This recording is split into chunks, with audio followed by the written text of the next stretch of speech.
Tere taas Autonete proovisõitu vaatama. Kiri meie tänase testiauto uksel ütleb, et tegu on maailma esimese diisel-pistikhübriidiga. Ehitatud on see Volvo V60 põhjal ning eriliseks teeb see alumine rida. Öeldakse, et CO2 emissioon on vaid 48 grammi kilomeetri kohta ja keskmiseks kütuse kuluks lubatakse kõigest 1,8 liitrit 100 kilomeetri kohta. Täna me uurime, kas see tegelikult on ka reaalne. Disainil pikalt peatuma ei hakka, tegu on Volvo V60-ga, mis Volvo V60-ga mingeid erilisi nõkse siin ei ole, välja arvatud see luuk, kuhu pistetakse laadimisjuhe. Laadimisprotsess ise on lihtne, autoga tuleb kaasa selline komplekt. Teete siit luugi lahti, võtate katte maha, pistik sisse. Nüüd siin peal hakkab põlema roheline tuli, see tähendab seda, et võite nüüd selle otsa pista oma kodusesse elektrivõrku. Üks positiivne nüanss on veel, see pistik lukustub siin täielikult, et kuri käsi ei saaks tulla laadimise ajal, kui teie olete ära seda siit välja tõmmata või midagi muud paha korda saata.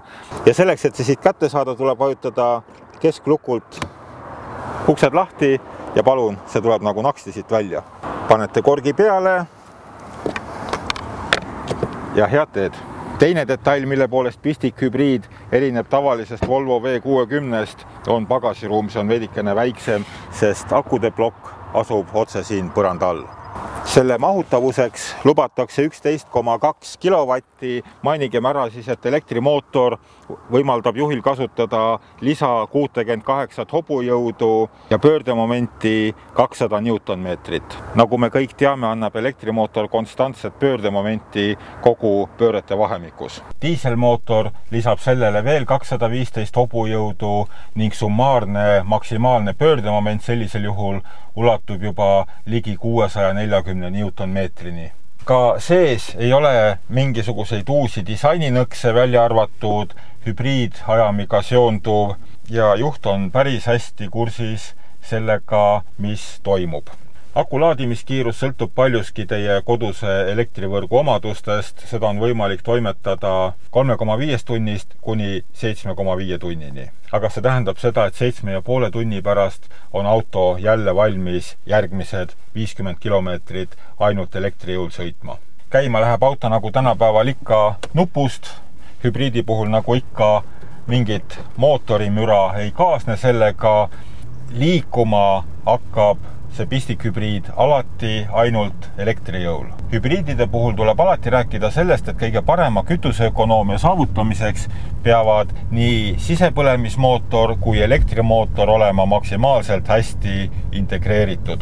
See tähendab seda, et nad suudavad sellel määral koostööd teha, et kui te kiirendate, siis nad aitavad üksteist, kui te pidurdate, siis toimub maksimaalne akude laadimine, kui te sõidate ühtlasel kiirusel, siis valitakse just see seade, mis tagab kõige minimaalsema kütusekulu.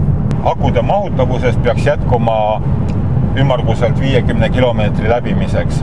Mõistagi on hübriid kõige ökonoomsem linnas, ehk seal, kus on palju pidurdamisi, millist energiat saab siis salvestada akudesse ja seda hiljem kiirendustel ära kasutada.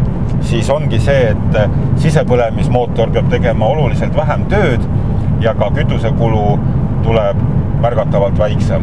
See diisel on tegelikult ka iseenesest väga tubli maanteel 110-ga sõites, näeb keskmise kütusekulu olevat kuskil seal 4-5,5 liitri vahel.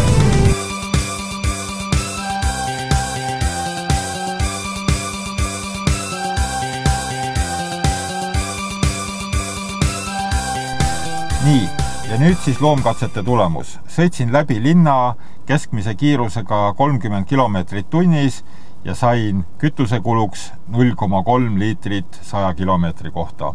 Vaieldamatult on tulemus päris isuäratav. Uut hübriid Volvot Eestis veel ei müüda, kuid ilmselt jõutakse nii kaugele aasta lõpuks.